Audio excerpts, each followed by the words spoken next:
hopefully somebody notices I'm wearing the Flames of Orion Mech Combat in a Dark Future t-shirt here. I'm sure somebody's going to notice. Maybe.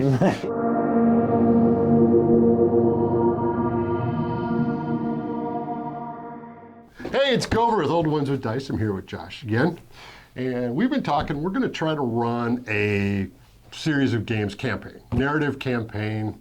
We kind of talked about what do we want to try to do, what rule sets, and how to run it.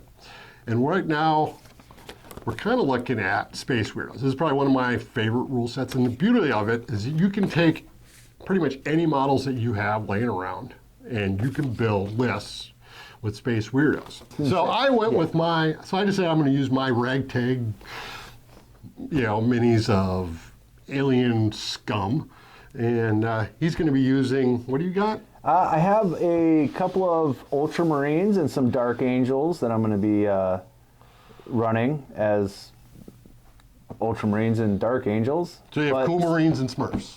Yes, okay. yes. Cool Marines and Smurfs. Gotcha. All right. So I mean, and Josh had kind of debated whether we should use 40K models at all in this, and I think it's actually great. Illustrates like Games Workshop makes great models.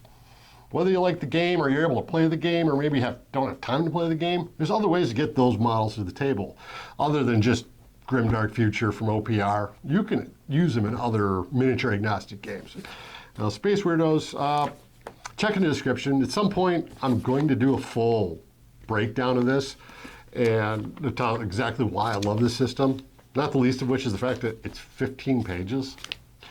And I think it's a great, I don't know, it's got the best mix of like speed, streamlined, yet I never feel like I don't have options in the game. I always feel I can put dilemmas on my opponent. I can do the things I want to do. There's always a lot of options there. And it's simple enough to understand in a really very fast amount of time. And that's really awesome for new players to be able to sit and learn it really quickly. So that's why I like the game. Yeah. So for the campaign rules, and I've talked about this in the past, and there's definitely going to be a link in the description for my overview of this book, the Sci-Fi Skirmish Scenarios by John Lambshead. Now, and it's just a book of scenarios. And towards the back, he actually has a couple of campaigns. And so we're going to run the one on page 147 called Test of Strength.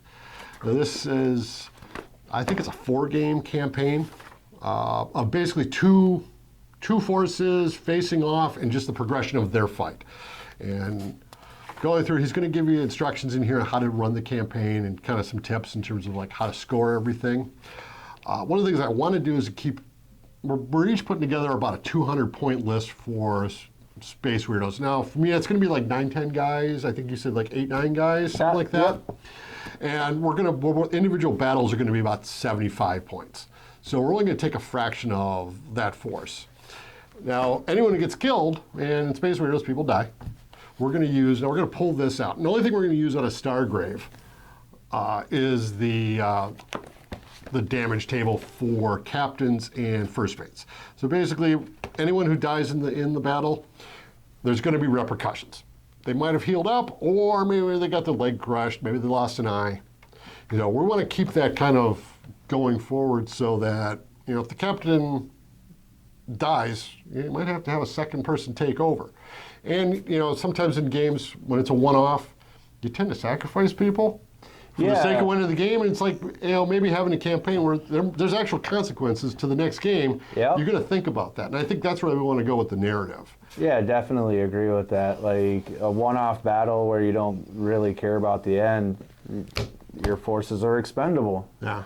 If you care about your story, they're not so expendable They're not so anymore. expendable. You get attached to the models. I know when I play, whether I've played Stargrave or Space Weirdos, like my captain tends to die most games because I tend to run her out there and die.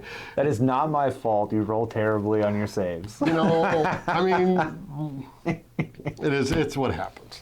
But, I want to keep that, I'm attached to the models, and I got my own little headcanon for each one of my characters, and I think, Josh will have his headcanon for who these people are, and I want to give them names, and when they die, I want to feel it.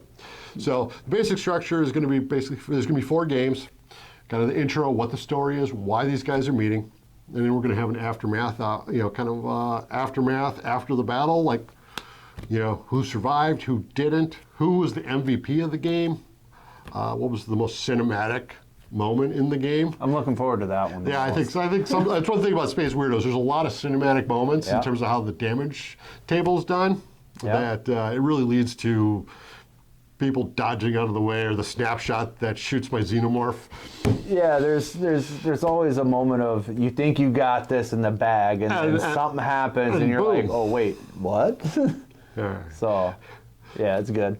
So anyway, so this, I don't know how long it's going to take us. We've got a number of projects going on at the same time. I've got a lot of battle reports that are actually filmed in the editing booth right now, so hopefully we'll see some content coming out relatively soon. We're going to post this pretty quickly after we film it, but I think probably in the next week or two, hopefully we can get our first game in, get that edited online. So stick around, hit subscribe, hit like, tell us, do you play Space Weirdos?